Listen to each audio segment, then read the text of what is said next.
Hello! I thought I would show you what's going on with my backyard birds again. My bird feeders are almost empty.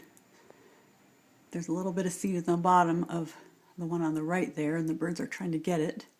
But I hung the suet right here in front of the window, and once the birds found it, boy, they really are enjoying that. Especially the last few days where it's been in the single digits.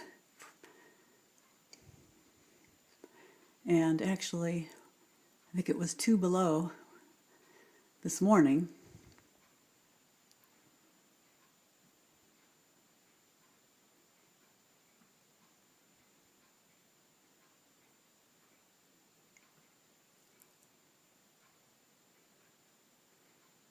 There were a couple of tufted titmice there just a couple minutes ago.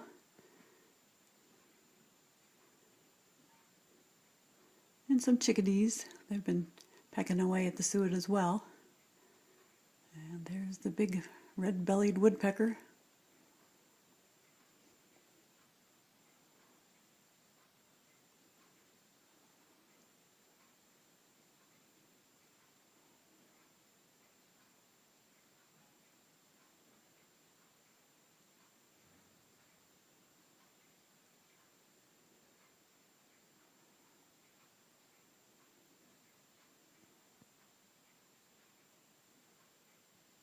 Okay, I guess that's it. I will look forward to seeing you in about a week. Love you.